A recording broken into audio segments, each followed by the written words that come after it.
A Lodging for the Night by Robert Louis Stevenson, delivered to you in audiobook format by Audible Adventures.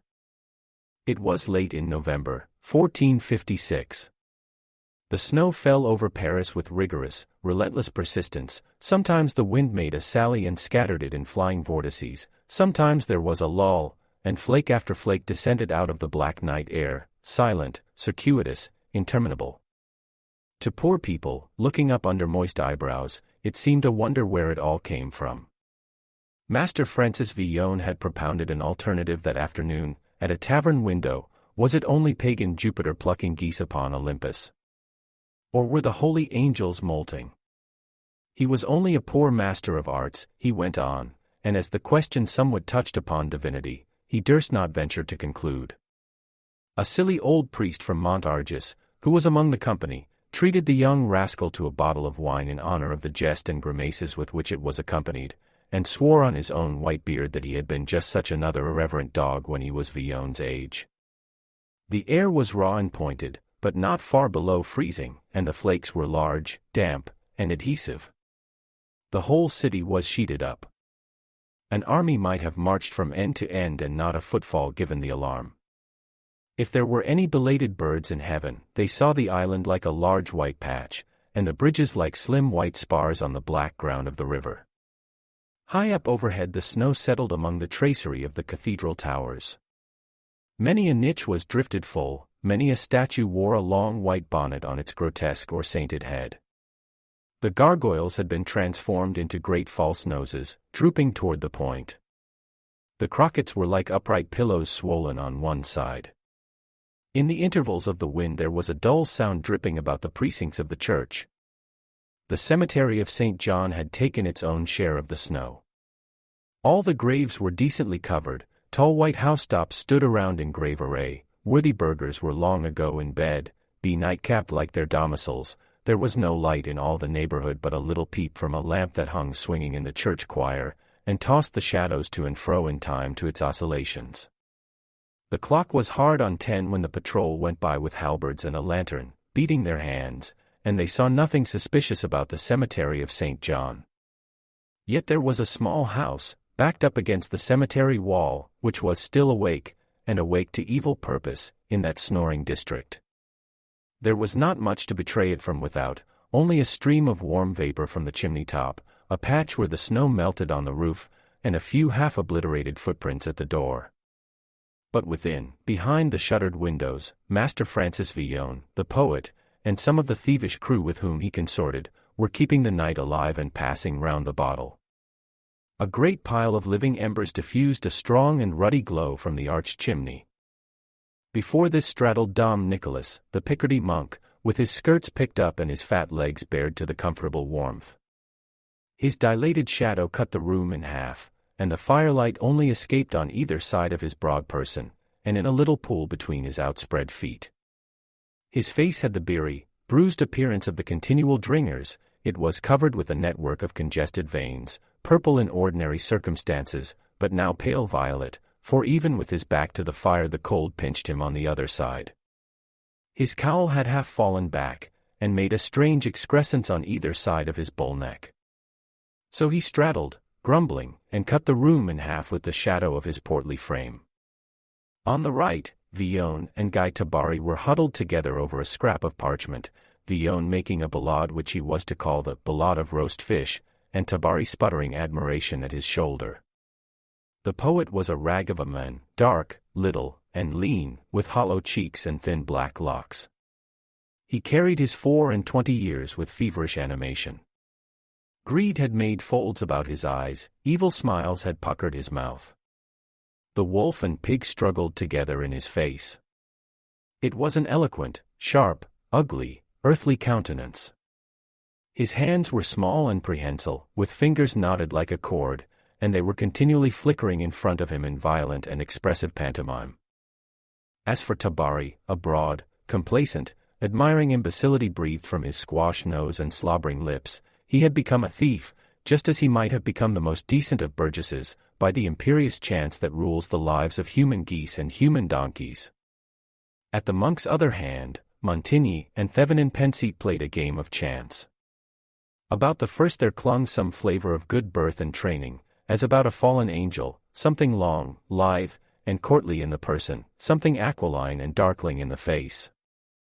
Thevenin, poor soul, was in great feather. He had done a good stroke of knavery that afternoon in the Faubourg Saint-Jacques, and all night he had been gaining from Montigny.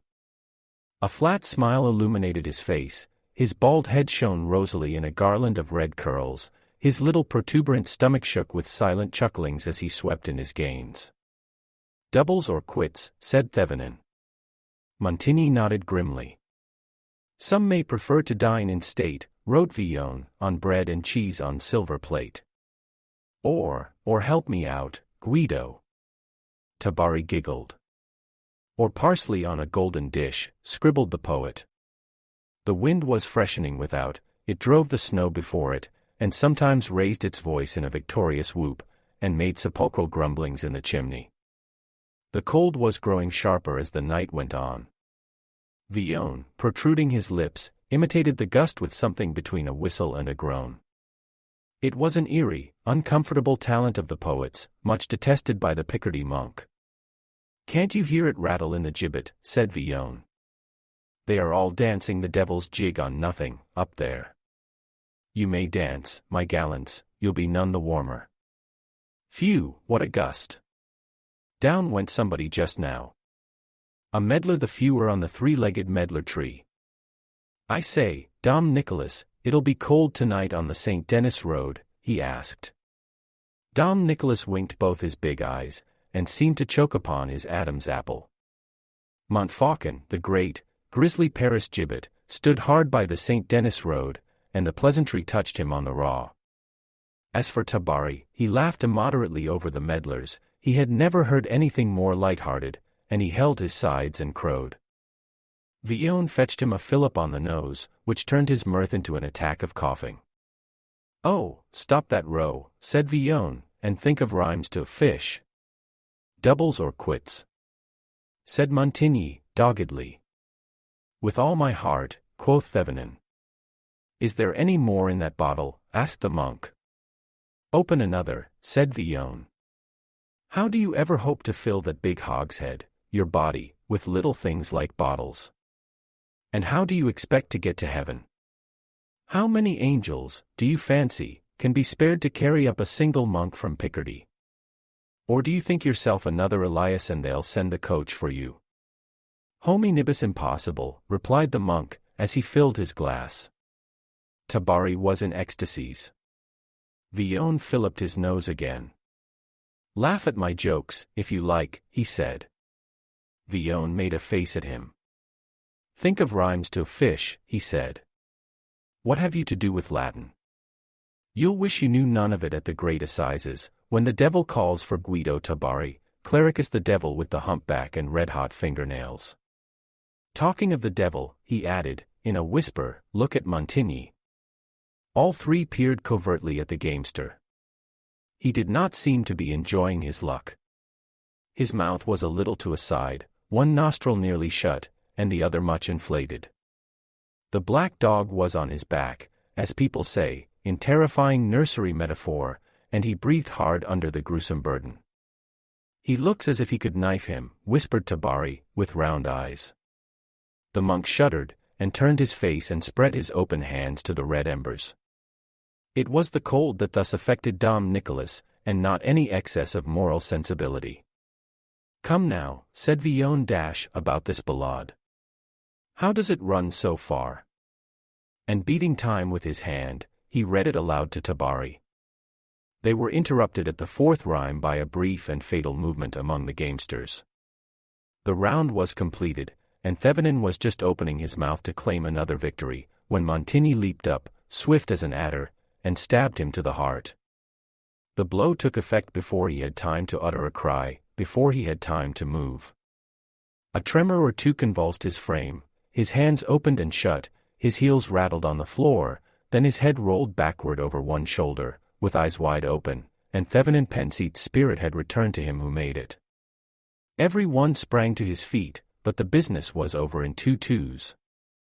The four living fellows looked at each other in rather a ghastly fashion, the dead man contemplating a corner of the roof with a singular and ugly leer. "My God," said Tabari, and he began to pray in Latin. Villon broke out into hysterical laughter. He came a step forward and ducked a ridiculous bow at Thevenin, and laughed still louder. Then he sat down suddenly, all of a heap, upon a stool, and continued laughing bitterly, as though he would shake himself to pieces. Montigny recovered his composure first. "Let's see what he has about him," he remarked, and he picked the dead man's pockets with a practiced hand, and divided the money into 4 equal portions on the table. "There's for you," he said. The monk received his share with a deep sigh, and a single stealthy glance at the dead Thevenin, who was beginning to sink into himself and topple sideways off the chair. "We're all in for it," cried Villon, swallowing his mirth. "It's a hanging job for every man-jack of us that's here, not to speak of those who aren't." He made a shocking gesture in the air with his raised right hand, and put out his tongue and threw his head on one side, so as to counterfeit the appearance of one who has been hanged. Then he pocketed his share of the spoil, and executed a shuffle with his feet as if to restore the circulation. Tabari was the last to help himself. He made a dash at the money, and retired to the other end of the apartment. Montigny stuck Thevenin upright in the chair, and drew out the dagger, which was followed by a jet of blood. "You fellows had better be moving," he said, as he wiped the blade on his victim's doublet. "I think we had," returned Villon, with a gulp. "Damn his fat head," he broke out. "It sticks in my throat like phlegm. What right has a man to have red hair when he is dead?" And he fell all of a heap again upon the stool, and fairly covered his face with his hands. Montigny and Dom Nicholas laughed aloud, even Tabari feebly chiming in. "Cry-baby," said the monk. "I always said he was a woman," added Montigny, with a sneer. "Sit up, can't you?" he went on, giving another shake to the murdered body. "Tread out that fire, Nick." But Nick was better employed. He was quietly taking Villon's purse, as the poet sat, limp and trembling, on the stool where he had been making a ballade not 3 minutes before. Montigny and Tabari dumbly demanded a share of the booty, which the monk silently promised as he passed the little bag into the bosom of his gown. In many ways an artistic nature unfits a man for practical existence. No sooner had the theft been accomplished than Villon shook himself, jumped to his feet, and began helping to scatter and extinguish the embers. Meanwhile Montigny opened the door and cautiously peered into the street. The coast was clear, there was no meddlesome patrol in sight. Still it was judged wiser to slip out severally, and as Villon was himself in a hurry to escape from the neighborhood of the dead Thevenin, and the rest were in a still greater hurry to get rid of him before he should discover the loss of his money, he was the first by general consent to issue forth into the street. The wind had triumphed and swept all the clouds from heaven. Only a few vapors, as thin as moonlight, fleeted rapidly across the stars. It was bitter cold, and, by a common optical effect, things seemed almost more definite than in the broadest daylight. The sleeping city was absolutely still, a company of white hoods, a field full of little Alps, below the twinkling stars. Villon cursed his fortune. Would it were still snowing. Now, wherever he went, he left an indelible trail behind him on the glittering streets. Wherever he went, he was still tethered to the house by the cemetery of St. John. Wherever he went, he must weave, with his own plodding feet, the rope that bound him to the crime and would bind him to the gallows. The leer of the dead man came back to him with new significance. He snapped his fingers as if to pluck up his own spirits, and, choosing a street at random, stepped boldly forward in the snow. 2 things preoccupied him as he went: the aspect of the gallows at Montfaucon in this bright, windy phase of the night's existence, for one, and for another, the look of the dead man with his bald head and garland of red curls. Both struck cold upon his heart, and he kept quickening his pace as if he could escape from unpleasant thoughts by mere fleetness of foot. Sometimes he looked back over his shoulder with a sudden nervous jerk, but he was the only moving thing in the white streets, except when the wind swooped round a corner and threw up the snow, which was beginning to freeze, in spouts of glittering dust. Suddenly he saw, a long way before him, a black clump and a couple of lanterns. The clump was in motion, and the lantern swung as though carried by men walking. It was a patrol. And though it was merely crossing his line of march, he judged it wiser to get out of eyeshot as speedily as he could. He was not in the humor to be challenged, and he was conscious of making a very conspicuous mark upon the snow. Just on his left hand there stood a great hotel, with some turrets and a large porch before the door. It was half ruinous, he remembered, and had long stood empty, and so he made 3 steps of it, and jumped into the shelter of the porch. It was pretty dark inside, after the glimmer of the snowy streets, and he was groping forward with outspread hands, when he stumbled over some substance which offered an indescribable mixture of resistances, hard and soft, firm and loose. His heart gave a leap, and he sprang 2 steps back and stared dreadfully at the obstacle. Then he gave a little laugh of relief. It was only a woman, and she dead. He knelt beside her to make sure upon this latter point. She was freezing cold, and rigid like a stick. A little ragged finery fluttered in the wind about her hair, and her cheeks had been heavily rouged that same afternoon. Her pockets were quite empty, but in her stocking, underneath the garter, Villon found 2 of the small coins that went by the name of whites. It was little enough, but it was always something, and the poet was moved with a deep sense of pathos that she should have died before she had spent her money. That seemed to him a dark and pitiable mystery, and he looked from the coins in his hand to the dead woman, and back again to the coins, shaking his head over the riddle of man's life. Henry V of England, dying at Vincennes just after he had conquered France, and this poor jade cut off by a cold draught in a great man's doorway before she had time to spend her couple of whites. It seemed a cruel way to carry on the world. 2 whites would have taken such a little while to squander, and yet it would have been one more good taste in the mouth, one more smack of the lips, before the devil got the soul, and the body was left to birds and vermin. He would like to use all his tallow before the light was blown out and the lantern broken. While these thoughts were passing through his mind, he was feeling, half mechanically, for his purse. Suddenly his heart stopped beating, a feeling of cold scales passed up the back of his legs, and a cold blow seemed to fall upon his scalp. He stood petrified for a moment, then he felt again with one feverish movement, then his loss burst upon him, and he was covered at once with perspiration. To spendthrift's money is so living and actual, it is such a thin veil between them and their pleasures. There is only one limit to their fortune, that of time, and a spendthrift with only a few crowns is the emperor of Rome until they are spent. For such a person to lose his money is to suffer the most shocking reverse, and fall from heaven to hell, from all to nothing, in a breath. And all the more if he has put his head in the halter for it, if he may be hanged tomorrow for that same purse, so dearly earned, so foolishly departed. Villon stood and cursed, he threw the 2 whites into the street, he shook his fist at heaven, he stamped, and was not horrified to find himself trampling the poor corpse. Then he began rapidly to retrace his steps toward the house beside the cemetery. He had forgotten all fear of the patrol, which was long gone by at any rate, and had no idea but that of his lost purse. It was in vain that he looked right and left upon the snow, nothing was to be seen. He had not dropped it in the streets. Had it fallen in the house? He would have liked dearly to go in and see, but the idea of the grisly occupant unmanned him. And he saw besides, as he drew near, that their efforts to put out the fire had been unsuccessful. On the contrary, it had broken into a blaze, and a changeful light played in the chinks of door and window, and revived his terror for the authorities and Paris gibbet. He returned to the hotel with the porch, and groped about upon the snow for the money he had thrown away in his childish passion. But he could only find 1 white, the other had probably struck sideways and sunk deeply in. With a single white in his pocket, all his projects for a rousing night in some wild tavern vanished utterly away.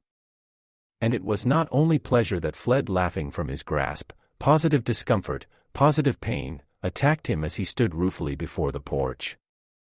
His perspiration had dried upon him, and although the wind had now fallen, a binding frost was setting in stronger with every hour, and he felt benumbed and sick at heart. What was to be done?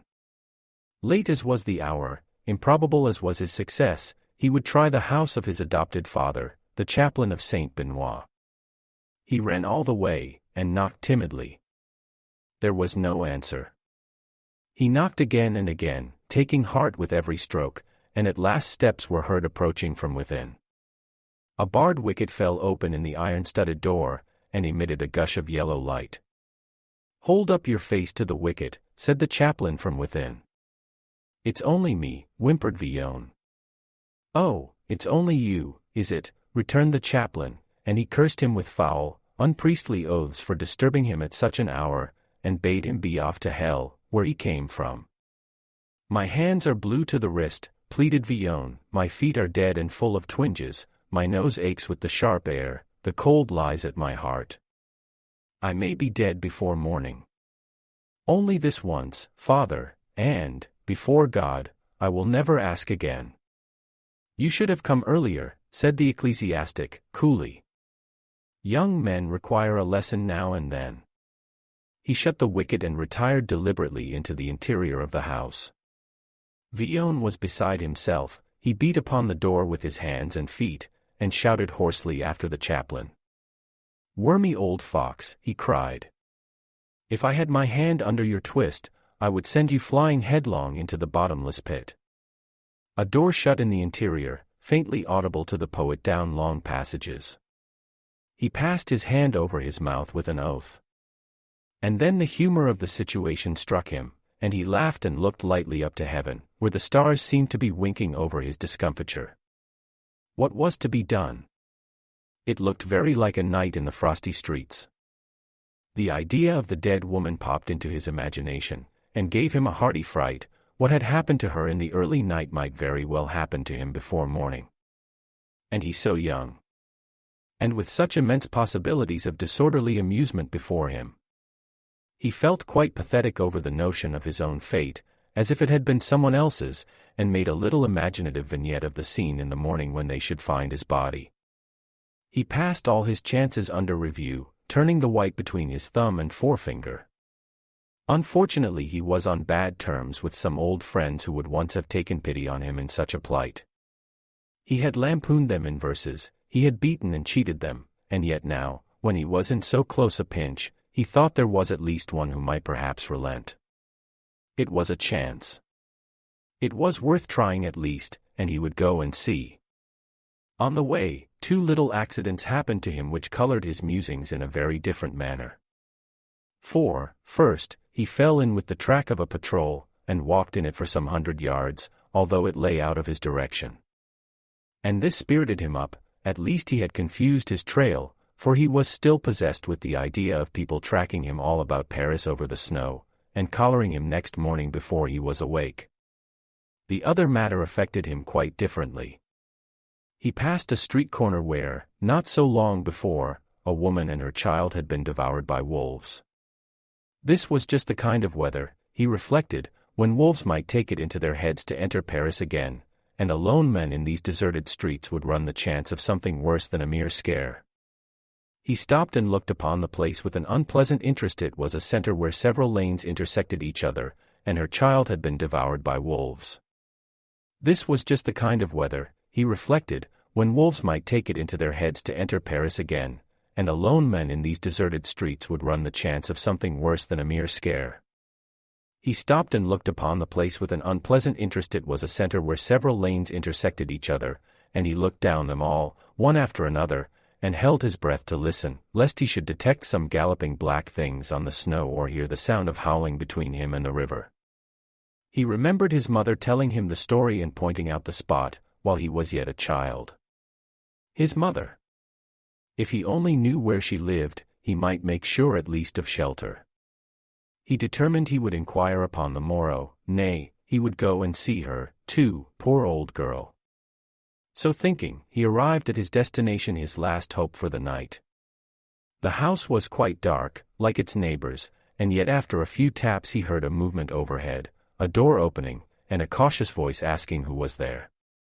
The poet named himself in a loud whisper, and waited, not without some trepidation, the result. Nor had he to wait long. A window was suddenly opened, and a pailful of slop splashed down upon the doorstep. Villon had not been unprepared for something of the sort, and had put himself as much in shelter as the nature of the porch admitted, but for all that he was deplorably drenched below the waist. His hose began to freeze almost at once. Death from cold and exposure stared him in the face. He remembered he was of phthisical tendency, and began coughing tentatively. But the gravity of the danger steadied his nerves. He stopped a few hundred yards from the door where he had been so rudely used, and reflected with his finger to his nose. He could only see one way of getting a lodging, and that was to take it. He had noticed a house not far away, which looked as if it might be easily broken into, and thither he betook himself promptly, entertaining himself on the way with the idea of a room still hot, with a table still loaded with the remains of supper, where he might pass the rest of the black hours, and whence he should issue, on the morrow, with an armful of valuable plate.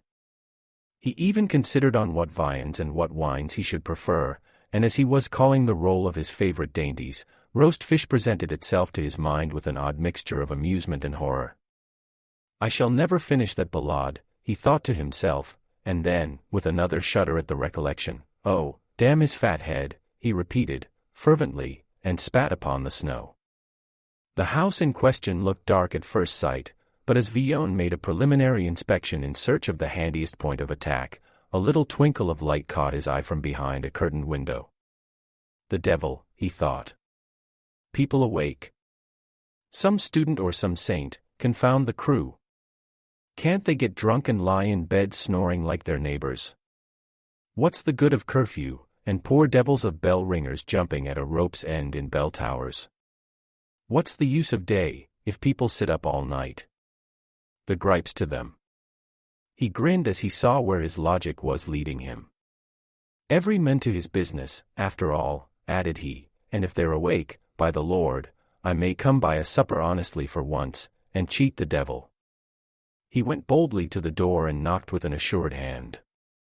On both previous occasions he had knocked timidly and with some dread of attracting notice, but now when he had just discarded the thought of a burglarious entry, knocking at a door seemed a mighty simple and innocent proceeding. The sound of his blows echoed through the house with thin, phantasmal reverberations, as though it were quite empty, but these had scarcely died away before a measured tread drew near, a couple of bolts were withdrawn, and one wing was opened broadly, as though no guile or fear of guile were known to those within. A tall figure of a man, muscular and spare, but a little bent, confronted Villon. The head was massive in bulk, but finely sculptured, the nose blunt at the bottom but refining upward to where it joined a pair of strong and honest eyebrows, the mouth and eyes surrounded with delicate markings, and the whole face based upon a thick white beard, boldly and squarely trimmed. Seen as it was by the light of a flickering hand lamp, it looked perhaps nobler than it had a right to do, but it was a fine face, honorable rather than intelligent, strong, simple, and righteous. "You knock late, sir," said the old man, in resonant, courteous tones. Villon cringed, and brought up many servile words of apology. At a crisis of this sort, the beggar was uppermost in him, and the man of genius hit his head with confusion. "You are cold," repeated the old man, "and hungry. Well, step in." And he ordered him into the house with a noble enough gesture. Some great seigneur, thought Villon, as his host, setting down the lamp on the flagged pavement of the entry, shot the bolts once more into their places. "You will pardon me if I go in front," he said, when this was done, and he preceded the poet upstairs into a large apartment, warmed with a pan of charcoal and lit by a great lamp hanging from the roof. It was very bare of furniture, only some gold plate on a sideboard, some folios, and a stand of armor between the windows. Some smart tapestry hung upon the walls, representing the crucifixion of our Lord in one piece, and in another a scene of shepherds and shepherdesses by a running stream. Over the chimney was a shield of arms.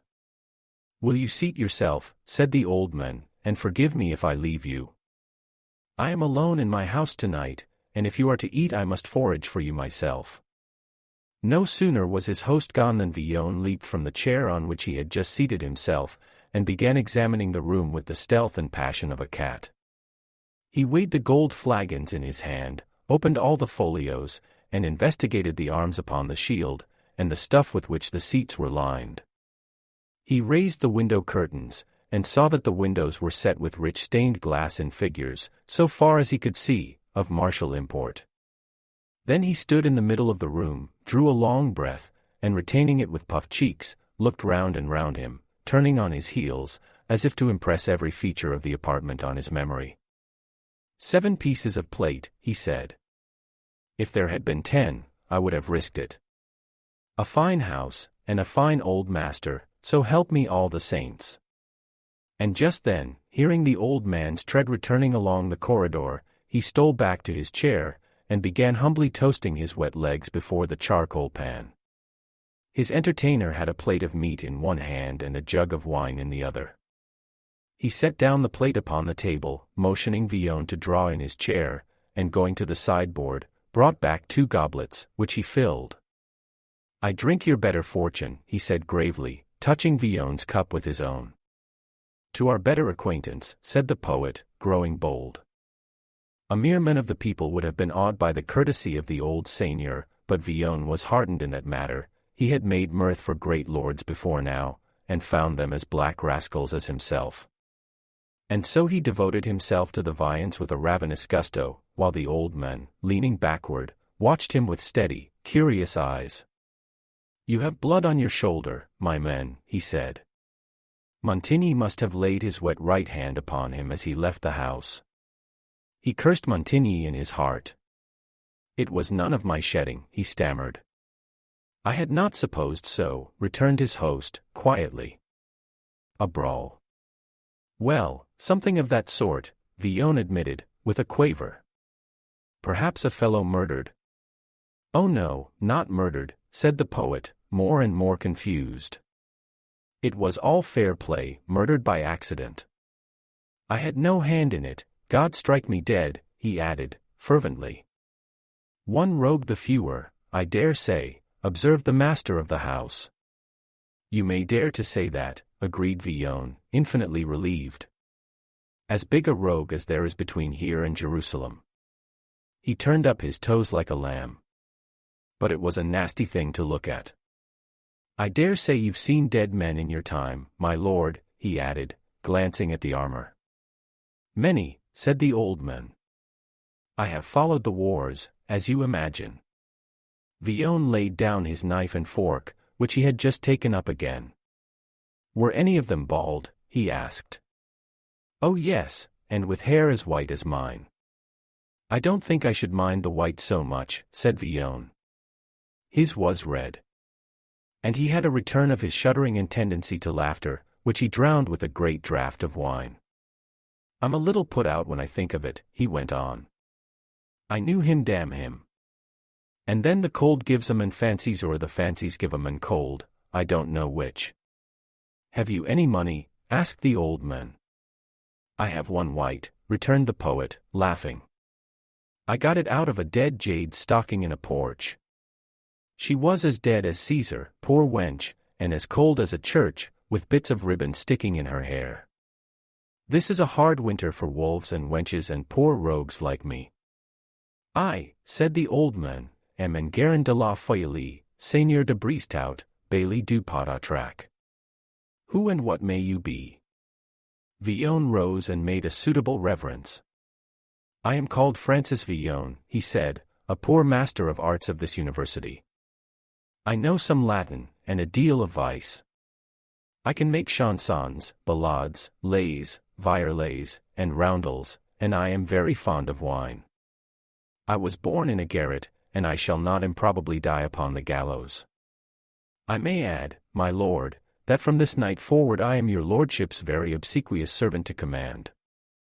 No servant of mine, said the knight. My guest for this evening, and no more. A very grateful guest, said Villon, politely, and he drank in dumb show to his entertainer. You are shrewd, began the old man, tapping his forehead, very shrewd, you have learning, you are a clerk, and yet you take a small piece of money off a dead woman in the street. Is it not a kind of theft? It is a kind of theft much practiced in the wars, my lord. The wars are the field of honor, returned the old man, proudly. There a man plays his life upon the cast, he fights in the name of his lord the king, his lord God, and all their lordships the holy saints and angels. Put it, said Villon, that I were really a thief, should I not play my life also, and against heavier odds? For gain, but not for honor. Gain, repeated Villon, with a shrug. Gain.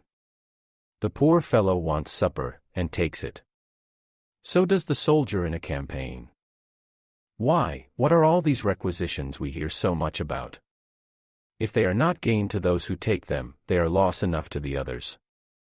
The men-at-arms drink by a good fire, while the burgher bites his nails to buy them wine and wood.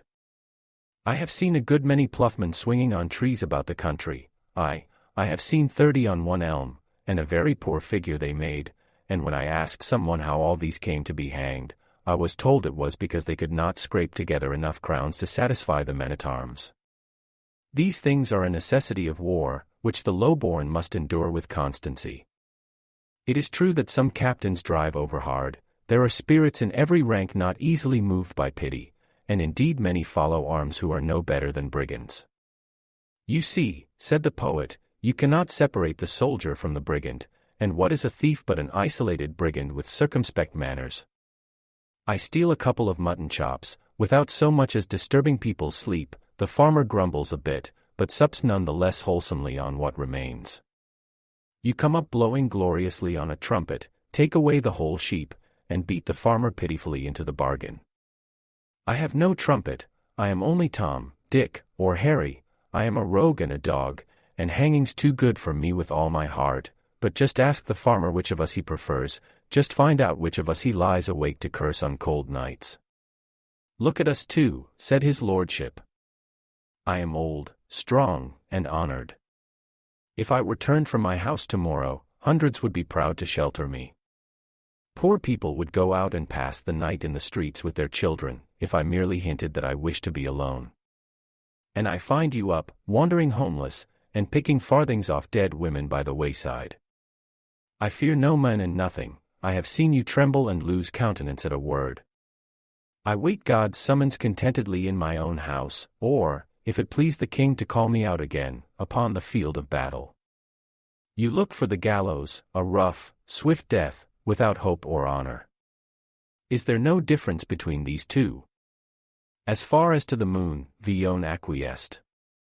But if I had been born Lord of Bristout, and you had been the poor scholar Francis, would the difference have been any the less?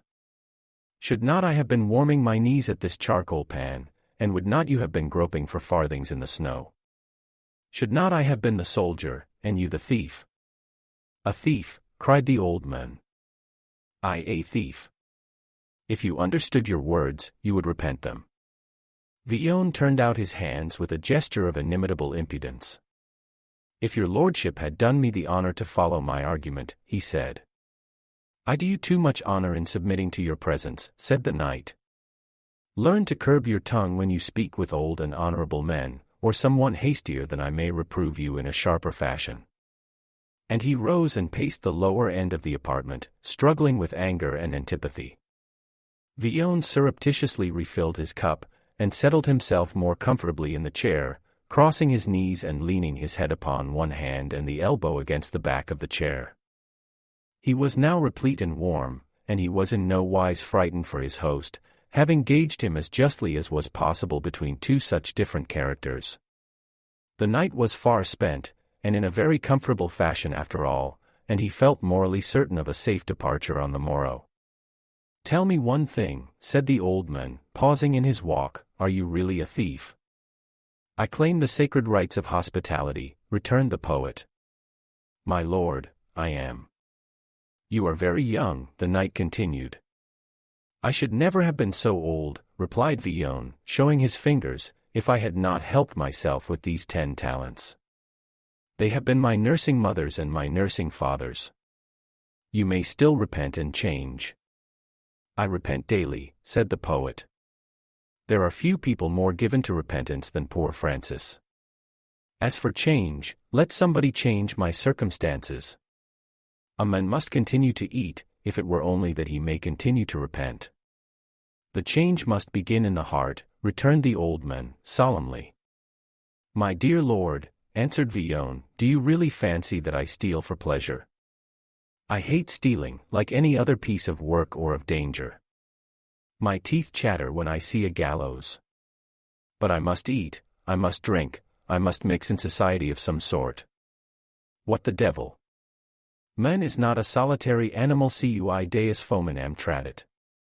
Make me king's pantler, make me abbot of St. Denis, make me bailey of the Podatrack, and then I shall be changed indeed.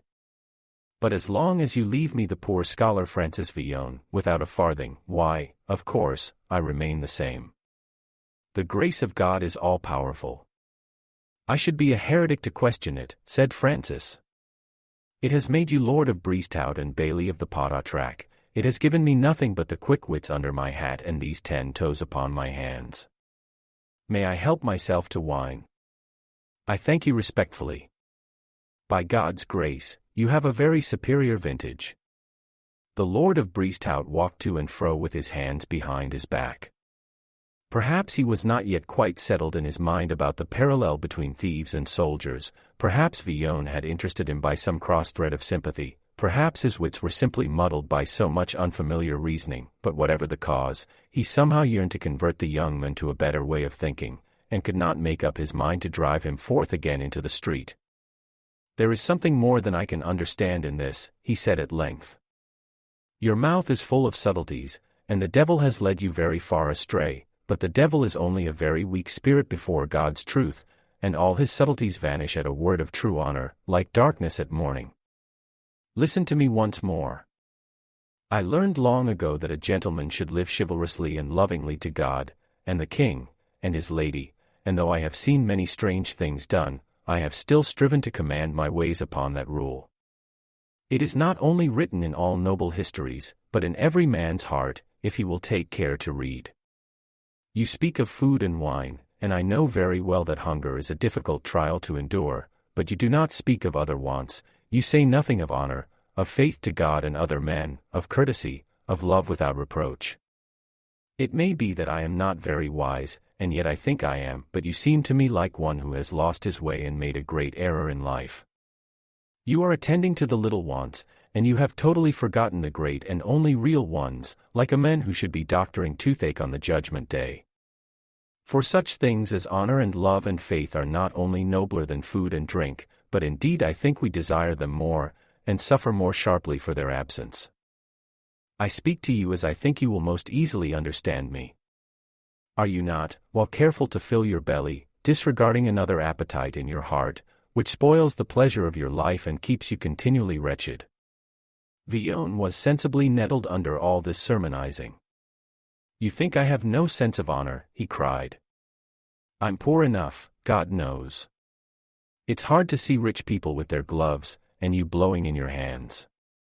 An empty belly is a bitter thing, although you speak so lightly of it. If you had had as many as I, perhaps you would change your tune. Anyway, I'm a thief, make the most of that, but I'm not a devil from hell, God strike me dead. I would have you to know I've an honor of my own, as good as yours, though I don't prate about it all day long, as if it was a God's miracle to have any. It seems quite natural to me, I keep it in its box till it's wanted. Why, now, look you here, how long have I been in this room with you? Did you not tell me you were alone in the house? Look at your gold plate. You're strong, if you like, but you're old and unarmed, and I have my knife. What did I want but a jerk of the elbow, and here would have been you with the cold steel in your bowels, and there would have been me, linking in the streets, with an armful of golden cups. Did you suppose I hadn't wit enough to see that? And I scorned the action. There are your damned goblets, as safe as in a church, there are you, with your heart ticking as good as new, and here am I, ready to go out again as poor as I came in, with my one white that you threw in my teeth. And you think I have no sense of honor, God strike me dead.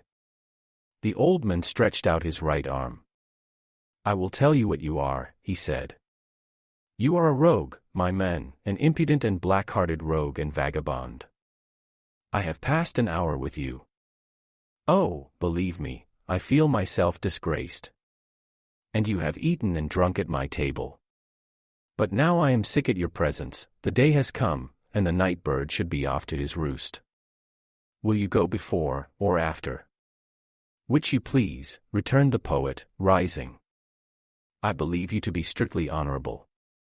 He thoughtfully emptied his cup. I wish I could add you were intelligent, he went on, knocking on his head with his knuckles. Age.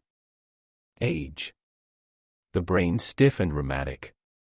The old man preceded him from a point of self-respect. Villon followed, whistling, with his thumbs in his girdle. God pity you, said the Lord of Bristout at the door. Goodbye, Papa, returned Villon, with a yawn. Many thanks for the cold mutton. The door closed behind him. The dawn was breaking over the white roofs. A chill, uncomfortable morning ushered in the day. Villon stood and heartily stretched himself in the middle of the road. A very dull old gentleman, he thought. I wonder what his goblets may be worth. The end. Thank you for listening to an audiobook from Audible Adventures. Make sure to find more entertaining audiobooks on the channel.